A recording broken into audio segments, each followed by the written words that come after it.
അയ്യോ എന്റെ ചേച്ചി, അവരിവിടുന്ന് ഇഷ്ടമാണെന്ന് പറഞ്ഞ് പോയതല്ലേ? പെണ്ണിനെ കണ്ട് ഇഷ്ടപ്പെട്ടു പോയിട്ട് അവിടെ ചെന്നിട്ട് കല്യാണത്തിന് താല്പര്യം ഇല്ലെന്ന് വിളിച്ചു പറഞ്ഞല്ലേ? കഷ്ടമായി പോയി. എന്റെ പൊന്നു ഭവാനി, എനിക്ക് യാതൊരുവിധ വിഷമവും ഇല്ല. ഇതന്നെ ഇവൻ മാത്രമേ നാട്ടിൽ ചെറുക്കൻ. ഹോ, അവൻ പോയ എന്റെ മോക്ക് വേറെ ചെറുക്കനെ ഞാൻ കണ്ടുപിടിക്കും. അല്ലേ? അല്ല, ഞാൻ ഇന്നലെ കൊണ്ടുതന്ന പാലേ എല്ലാവർക്കും കൂടി തികഞ്ഞായിരുന്നോ? അത്രയും പേര് വരുമെന്ന് ഞാൻ ഓർത്തില്ലല്ലോ. പാലൊക്കെ തികഞ്ഞായിരുന്നു.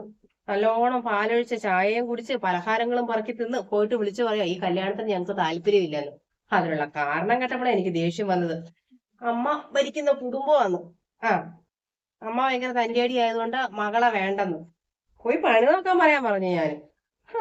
എന്റെ പൊന്നു ചേച്ചി, വിധിച്ചതല്ലേ നടക്കുള്ളൂ. ഇത് മോക്ക് വിധിച്ചിട്ടില്ല എന്ന് അങ്ങ് കൂട്ടിയാ മതി. ആ പിന്നെ ഞാനേ നമ്മുടെ ആ ശാരദത്തെ ബാബു ഇല്ലേ, ബാബുവിന്റെ മോനെ നമുക്ക് മോക്ക് വേണ്ടിട്ടൊന്ന് ആലോചിച്ചാലോ? ആ ചെറുക്കൻ പോലീസല്ലേ? പോലീസിനെ ഒന്നും വേണ്ട.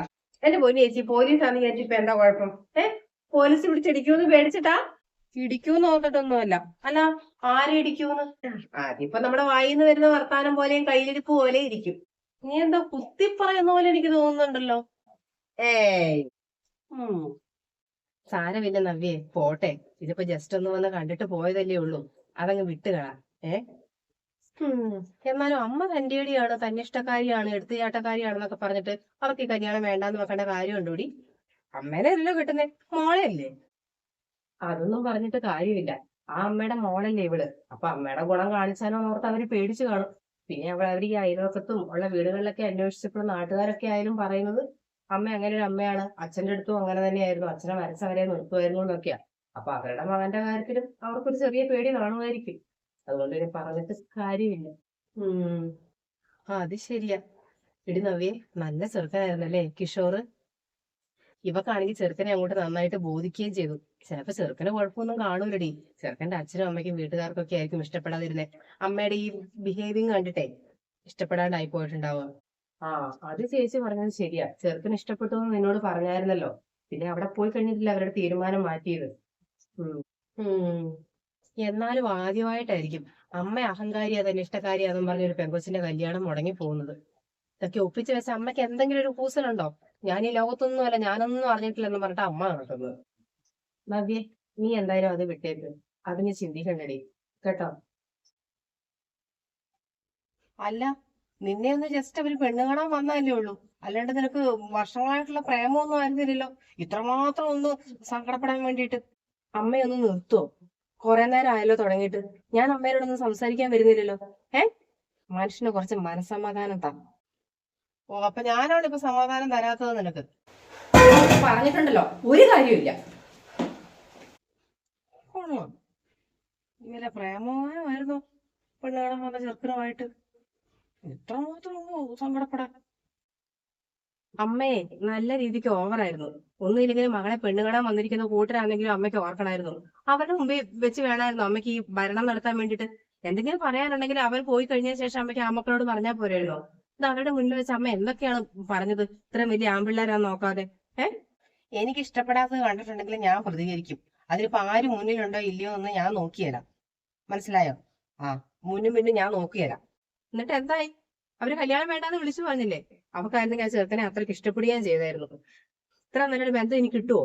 ഓ, ഇതിപ്പോ നിങ്ങൾ പറയുന്ന കേട്ടതൊന്നുമല്ലോ കുഞ്ഞുനാള് മുതൽ പ്രേമിച്ച് ചെറുക്കൻ പെണ്ണ് കാണാൻ വന്നിട്ട് പിന്നെ ആ കല്യാണം മുടങ്ങി പോയെന്ന് ഞാൻ കാരണം. ഇതിപ്പോ ഒന്ന് പെണ്ണ് കാണാൻ വന്നപ്പോ ഒന്ന് കണ്ടതല്ലേ ഉള്ളൂ. അതവള് മറന്നോളൂ, കേട്ടോ? എന്നാൽ നിങ്ങളുടെ സ്വഭാവം നിങ്ങൾ മാറ്റൂല അല്ലേ? ഇനി എത്ര കല്യാണാലോചന വന്നാലും ഇങ്ങനെ തന്നെയായിരിക്കും നടക്കാൻ പോകുന്നത്. നാട്ടുകാർക്കൊക്കെ അമ്മേനെ കുറിച്ച് അത്ര നല്ല അഭിപ്രായമാണല്ലോ. കെട്ടിയവനെ ഭരിച്ചു ഭരിച്ച് ഇപ്പൊ മക്കളെയും ഭരിക്കാൻ വേണ്ടിട്ട് തുടങ്ങി. പാവം, കെട്ടിയവനെ ഭരിച്ചു ഭരിച്ച് നേരത്തെ അങ്ങ് പറഞ്ഞു വിട്ടല്ലോ മേലേക്ക്. അമ്മേ, അമ്മ എന്തേ കാണിക്കുന്നേ?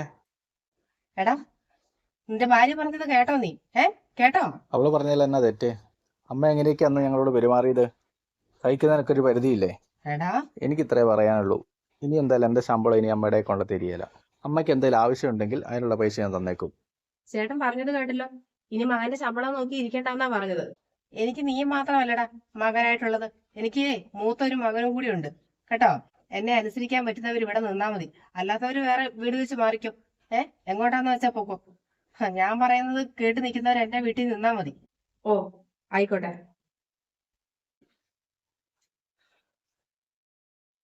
എടി, അത് പിന്നെ പെണ്ണ് കാണാൻ വന്നപ്പോഴല്ല ഞാൻ ആ ചേട്ടനെ ആദ്യം കാണുന്നത്. കിഷോറേട്ടനെ ഞാൻ മുമ്പ് കണ്ടിട്ടുണ്ട്. എന്റെ കുറച്ച് സീനിയർ ആയിട്ട് പഠിച്ചതാ. എനിക്ക് അപ്പം മുതലേ ഇഷ്ടമുണ്ടായിരുന്നു. പിന്നെ എങ്ങനെ പോയി പറയുന്നതെന്ന് ഓർത്തിട്ട് പറയാതിരുന്നതാ. ഇപ്പൊ പെണ്ണ് കാണാൻ വന്ന് കണ്ടപ്പം എനിക്ക് എത്ര സന്തോഷമായിരുന്നു എന്നറിയാം. ഇതിപ്പോ ഇങ്ങനെ ആയതുകൊണ്ടിട്ട് അതാ എനിക്ക് ഇത്ര ദേഷ്യം. അല്ലാണ്ട് ആദ്യമായിട്ട് പെണ്ണ് കാണാൻ വന്ന ആളല്ലേ എന്നാ എല്ലാരും ചോദിക്കുന്നത്. ഞാൻ ആരോടും പറയാത്തോണ്ടാ. നിന്റെ അനിയനും ഭാര്യയും കൂടെ കുറച്ചു മുമ്പ് എന്റെ അടുത്തോട്ട് വന്നായിരുന്നു. അവൻ അങ്ങനെ ഭാര്യ പറയുന്നത് കേട്ട് ജീവിക്കാൻ വേണ്ടിയിട്ട് തുടങ്ങിയിട്ടുണ്ട്. ഞാൻ പറഞ്ഞു എങ്ങോട്ടാന്ന് വെച്ചാൽ പൊക്കോന്ന് പറഞ്ഞു ഭാര്യനെ വിളിച്ചോണ്ട്. എന്നെ അനുസരിക്കുന്നവർ മാത്രം ഇവിടെ നിന്നാ മതി എന്ന് ഞാൻ പറഞ്ഞിട്ടുണ്ട്. ഇനി ശമ്പളം ഒന്നും കൊണ്ട് അമ്മയുടെ കൈ തരികയല്ലെന്ന്. ഭാര്യയുടെ കൈ കൊടുത്തോട്ടെ. ഭാര്യയുടെ കൈ ശമ്പളവും കൊടുത്ത് ഭാര്യ പറയുന്നത് കേട്ട് എവിടെയാന്ന് വെച്ചാൽ പോയി ജീവിച്ചോട്ടെ, അല്ലടാ? ഒരു കണക്കിന് അവൻ പറയുന്നതും ചെയ്യുന്നതല്ലേ അമ്മ ശരി? ഞങ്ങൾക്കും ജീവിക്കണ്ടേ? അവര് പറഞ്ഞത് തന്നെയാ അമ്മേ ഞങ്ങൾക്കും പറയാനുള്ളത്. ഞങ്ങളെ അമ്മയൊന്ന് ജീവിക്കാൻ വേണ്ടിട്ട് അനുവദിക്കണം. ഞങ്ങൾക്കൊരു കൊച്ചുണ്ട്. അവരൊരു ചോക്ലേറ്റ് ചോദിച്ചാലോ അല്ലെങ്കിൽ അവർ ഞങ്ങൾക്ക് ഇഷ്ടപ്പെട്ടൊരു ഡ്രസ്സ് മേടിച്ചു കൊടുക്കാനോ ഒന്നും ഞങ്ങൾക്ക് പറ്റുന്നില്ല. കഷ്ടപ്പെടുന്നുണ്ടോ എന്ന് ചോദിച്ചിട്ടുണ്ടെങ്കിൽ പട്ടിയെ പോലെ ചേട്ടൻ കിടന്ന് കഷ്ടപ്പെടുന്നുണ്ട്. പൈസ മുഴുവൻ അമ്മ വാങ്ങിച്ചു വെച്ച പിന്നെ ഞങ്ങളുടെ കാര്യങ്ങളൊക്കെ ഭയങ്കര ബുദ്ധിമുട്ടില്ല അമ്മേ. അതുകൊണ്ട് അമ്മയൊന്നും മനസ്സിലാക്ക്. ഇനി ചേട്ടന്റെ ശമ്പളം ദയവ് ചെയ്ത് അമ്മ വാങ്ങിച്ചു വെക്കരുത്. അമ്മേ, ഞാനും അവനും കൂടെ ഒന്നിച്ചെടുത്ത തീരുമാനമായത്. ഞങ്ങളുടെ ഗതികേടും കൊണ്ടാ ഞങ്ങൾ ഈ തീരുമാനം നീ എടുത്തത്. ഇങ്ങനെ തന്നെ പറയണോടാ.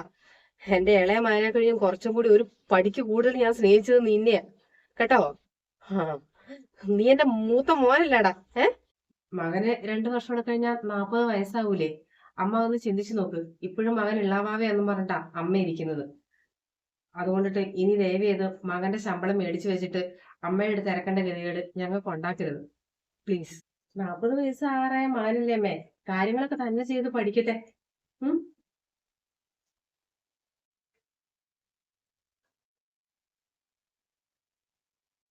ഇതെന്താ എവിടെയെങ്കിലും ഓടാൻ പോയോ ഇങ്ങനെ വെള്ളം കുടിക്കുന്നത്? കയ്യും കാലും വരച്ചിട്ടേ തൊണ്ടയും നാക്കും എല്ലാം വരണ്ടു പോയിട്ട്. അയ്യോ, ഞാൻ ആദ്യമായിട്ട് അമ്മയുടെ മുഖത്ത് നോക്കി അത്രയും വർത്താനം പറയുന്നത്. ഓ, എന്തിനാ ഇങ്ങനെ പേടിക്കുന്നതെന്നാണ് എനിക്ക് മനസ്സിലാകാത്തത്. അമ്മയുടെ മുഖത്ത് പോലും നോക്കി സംസാരിക്കാനുള്ള ധൈര്യം എനിക്കില്ലാന്ന് നിനക്ക് നന്നായിട്ട് അറിയാലോ. ഞാനാ ഇന്ന് അമ്മയുടെ മുഖത്ത് നോക്കി അത്രയും പറഞ്ഞത്. ഗതികേട് കൊണ്ടാ. പിന്നെ നിന്റെ ധൈര്യം കണ്ടപ്പോ എനിക്ക് കുറച്ചൊക്കെ ധൈര്യം വന്നു. ഇനി ശമ്പളം കിട്ടുന്ന പൈസക്കായിരുന്നു 1 രൂപ പോലും അമ്മയുടെ കയ്യിലോട്ട് കൊടുക്കൂലെന്ന് ചേട്ടൻ പറഞ്ഞിട്ടുണ്ട്. അമ്മയ്ക്ക് എന്തെങ്കിലും ആവശ്യം ഉണ്ടെങ്കിൽ നമുക്ക് ചെയ്തു കൊടുക്കാം. ആ ചേട്ടൻ എന്നെ കൂടി സംസാരിച്ചെടുത്ത തീരുമാനമാ, അല്ലാണ്ട് ശരിയാവൂല.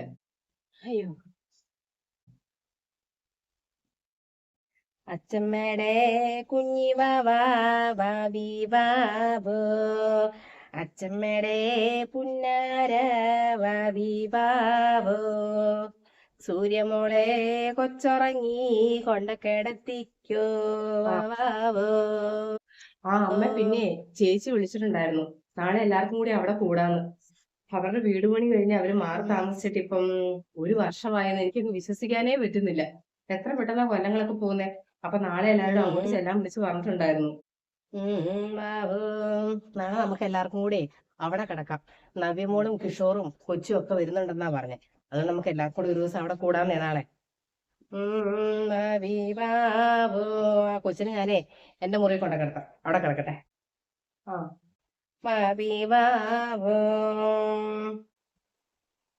അമ്മയ്ക്ക് എന്ത് മാറ്റമാ സംഭവിച്ചത്. ഏതായാലും നവ്യക്ക് അവളെ ഇഷ്ടപ്പെട്ട ചെറുക്കനെ തന്നെ കിട്ടിയല്ലോ. ചേട്ടന്മാർ എല്ലാവരും കൂടെ പോയി സംസാരിച്ച് അത് ഓക്കെ ആക്കി ആ കല്യാണം തന്നെ നടത്തിക്കൊടുത്ത് അവള് ഹാപ്പി ആയിട്ട് ജീവിക്കുന്നു.